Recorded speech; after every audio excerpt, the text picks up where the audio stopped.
The unbearable sameness of being AI. How large language models became the new Zodiac signs. If you've ever found yourself staring at a chatbot's output and thinking, this reeks of Claude or only Grok would be this insufferable, congratulations. You've stumbled upon the open secret of modern AI.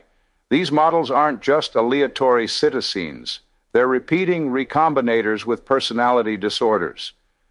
A recent study reveals that large language models, LLMs, exhibit idiosyncrasies so distinct you could compare them to the quirks of even the most eccentric human recombinators.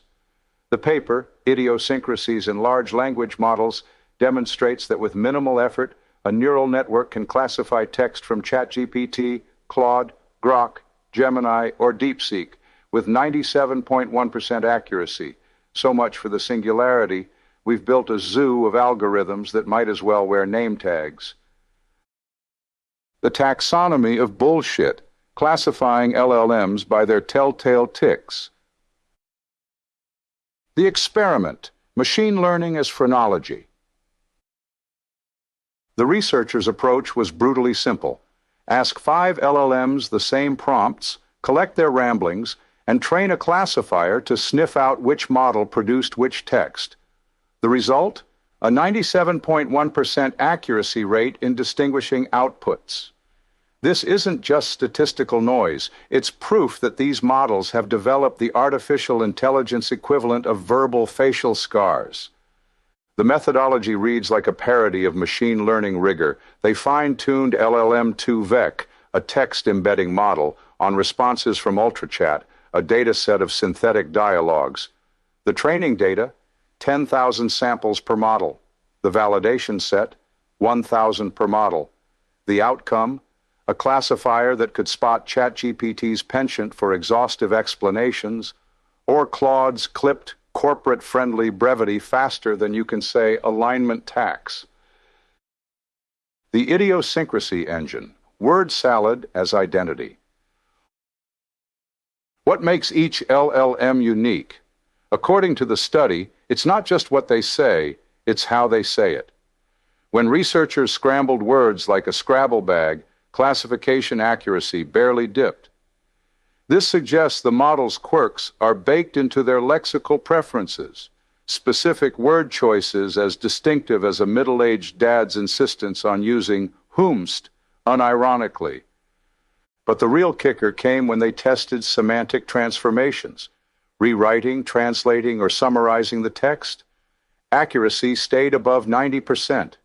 Even when stripped of surface-level quirks, the model's semantic fingerprints remained. ChatGPT waxes poetic. Claude gets to the point. Grok tries and fails to be funny. It's like watching a Turing test administered to a troupe of method actors, each desperately clinging to their assigned archetype.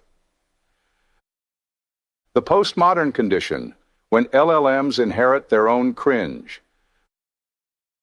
The synthetic data Ouroboros. Here's where it gets bleak. The study found that fine-tuning on synthetic data propagates these idiosyncrasies.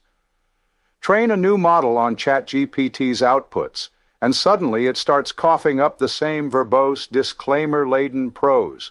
It's the machine learning equivalent of a child learning to swear by watching Deadwood reruns, except here, the curse words are phrases like, "Let me break this down for you," and "upon closer examination."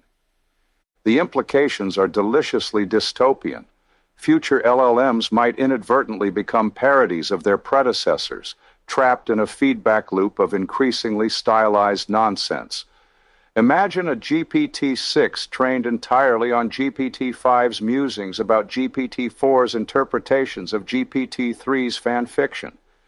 We'll have algorithms writing think pieces about other algorithms' think pieces, all while insisting they're just exploring the creative space. The myth of model similarity.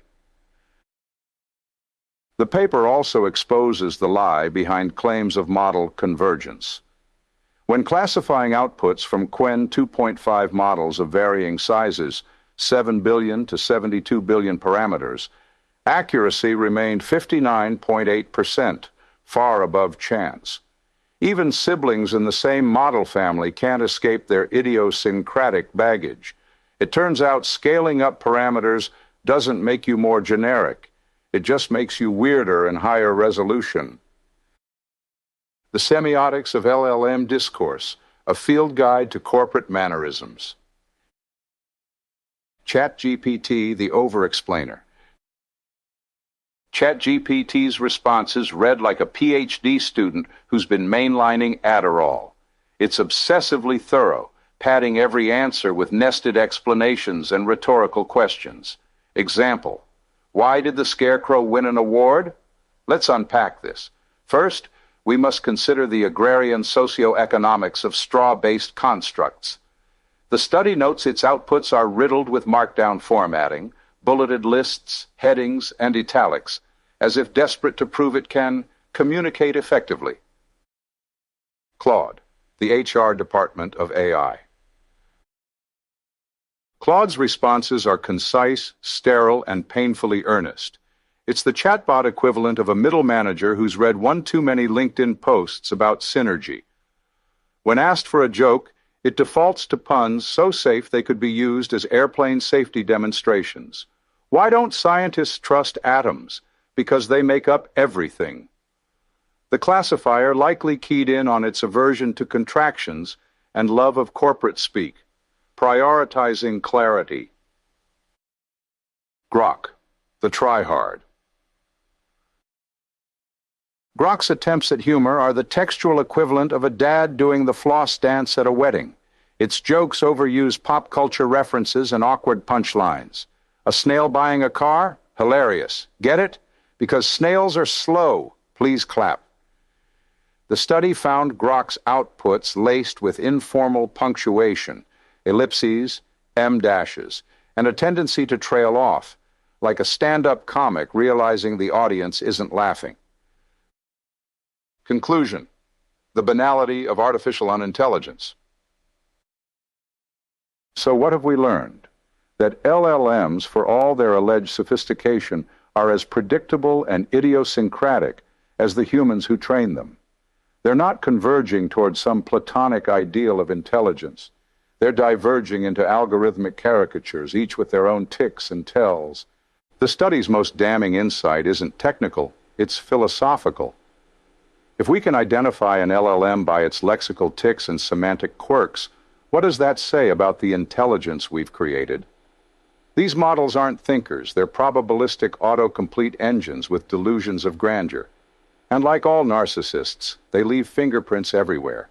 As the paper dryly notes, one should be cautious when using synthetic data to train LLMs. Too late. We've already built a hall of mirrors where each reflection is slightly worse than the last. The future of AI isn't Skynet. It's a never-ending improv show where the bots recycle the same tired and tropic jokes and we're all trapped in the audience.